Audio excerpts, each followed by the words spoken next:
people's water and actually lowering the level of lake and reducing property values around it. Deregulation in terms of, I think they recently changed wages for state issued like construction work, so like workers' rights attacks. I mean, the famous ones in Wisconsin was taking away unions' ability to collectively bargain. That one's pretty well known. That was a little while ago.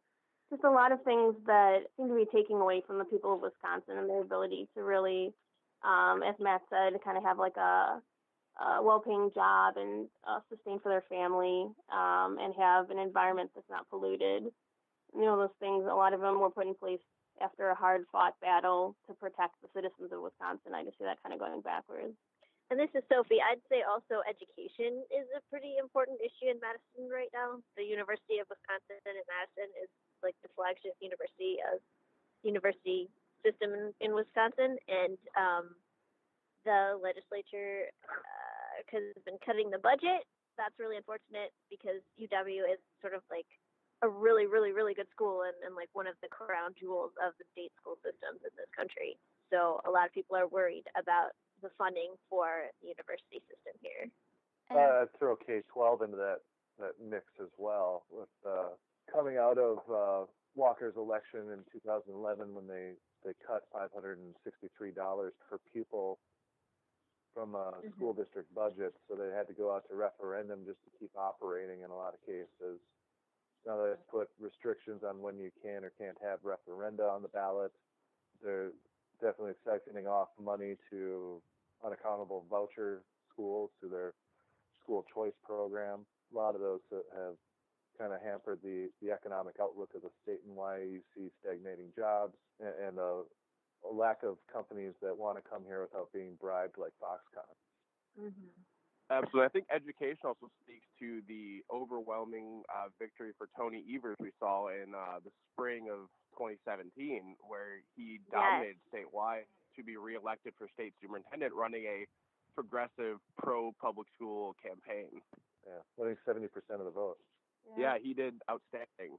It's interesting. I write postcards to voters, and I've done like 6 or 7 campaigns now, and it seems like every single one of them, when I get to like the bullet points of what this Democratic candidate wants, what they're going to fight for, it's always like better funding for public schools, better paying jobs with good benefits, and good roads, good transportation. And so it seems like exactly the issues that we're seeing in Iowa and South Carolina and Florida and Georgia, that these are the same issues that are popping up sort of all over the country. Yeah, well, those become the kitchen table issues because they're the ones that affect your family most directly, whether it's where your kids go to school or your ability to feed your kids or send them to college later on, if that's the track they choose to go.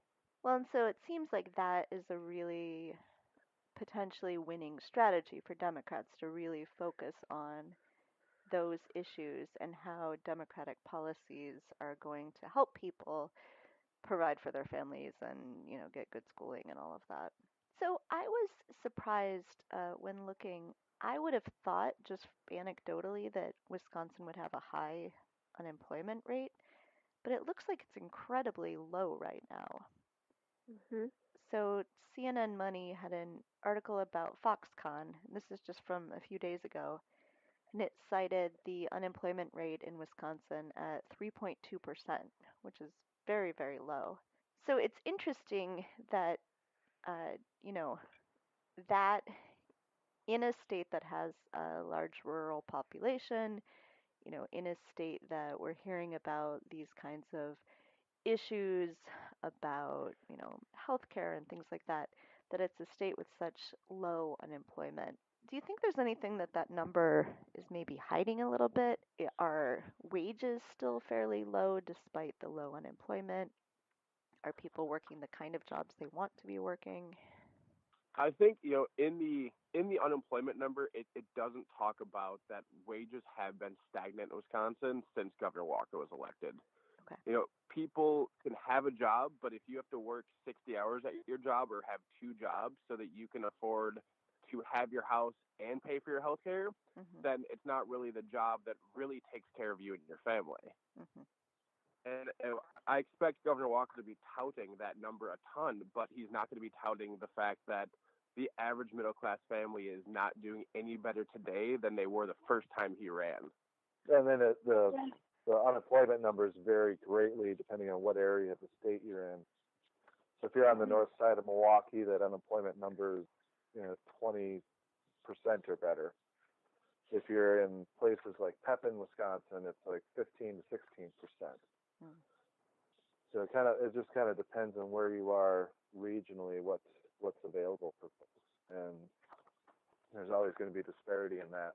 Yeah, there was a recent article out of Smith, which is like a Madison-based paper, called "A Tale of Two Wisconsins," and it talked about a lot of the numbers from that come out of like Dane County, Eau Claire, actually kind of blue strongholds, and other parts of the state, like some of the more rural parts of the state, parts of Milwaukee, have a lot more drastically high unemployment and stagnant wages.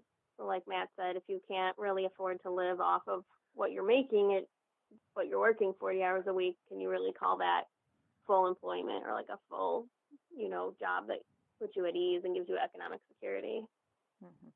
So should we talk about the gubernatorial race that you have going on for 2018? This seems like it's going to be a dominating conversations in Wisconsin for the next 11 months, 10 months. Yeah, it'll be an interesting one. How long do we have until election? 10 months, I guess. August. Yeah. August is when the primary is. Oh, that's a really late primary. Yeah. Yeah, it's Wisconsin actually got moved back. I believe Rob might be able to correct me, but I believe Governor Walker moved back the primary date after he got elected. I don't remember, actually. It's been long enough now where it's been in August, but I don't remember. Yeah, so I saw recently that somebody was still considering jumping into the Democratic primary. And I was so confused because I thought, well, isn't the primary in like 2 months? How can they? So that explains it if it's in August.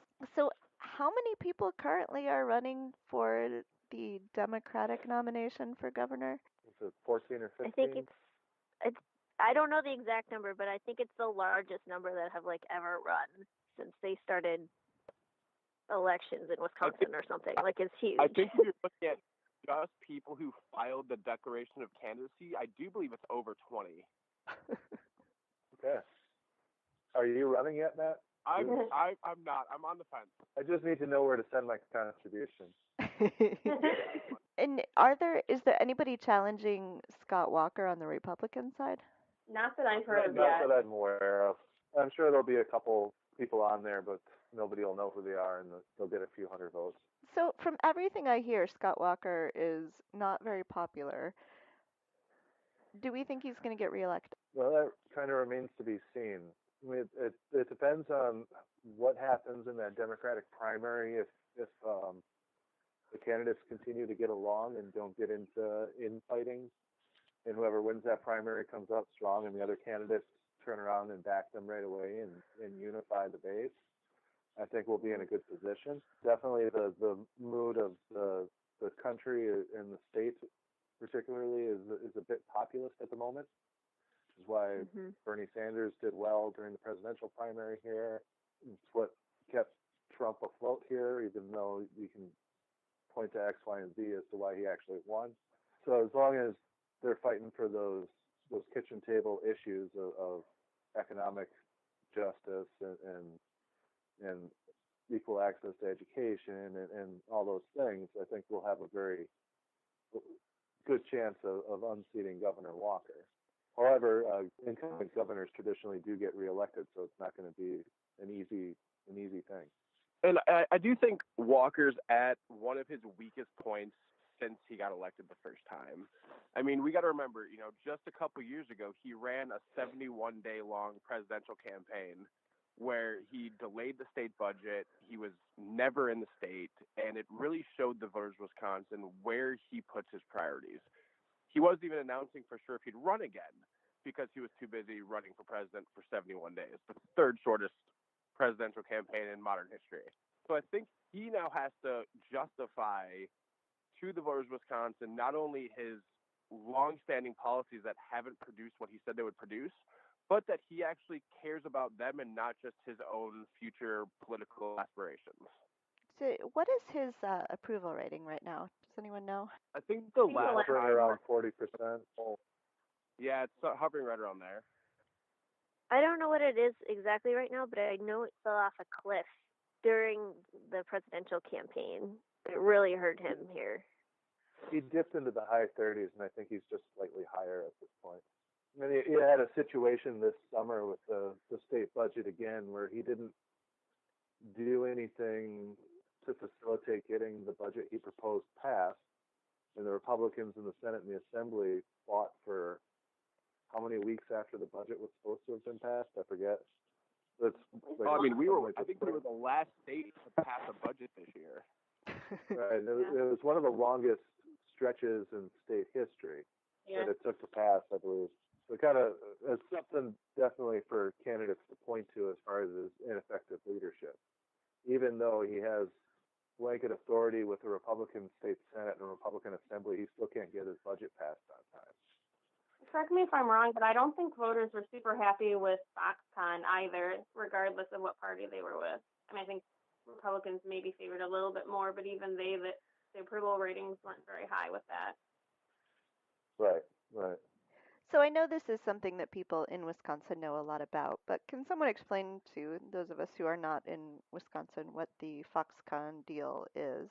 So Walker made a deal with Foxconn, which is a Taiwanese company that makes LCD screens and displays, that they would build a factory. I think it's going to be near Racine and Kenosha area. But he gave them $3 billion in corporate welfare to come here, which is just a ridiculous amount of money out of the taxpayer dollars per person.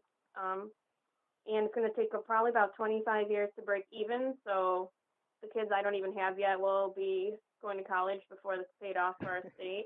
Number's actually risen to 4.6 billion in the recent days as they announced some of the changes to the highway system they have to make. Oh yeah, because they want the self-driving car lanes. That's right.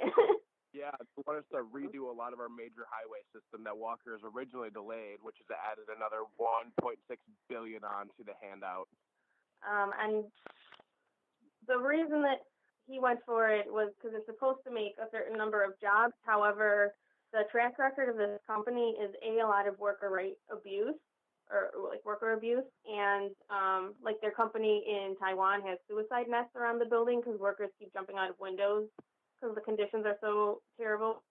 And also, a lot of their jobs end up being automated, so they didn't get any guarantee in writing that the jobs would be created and how long they would last.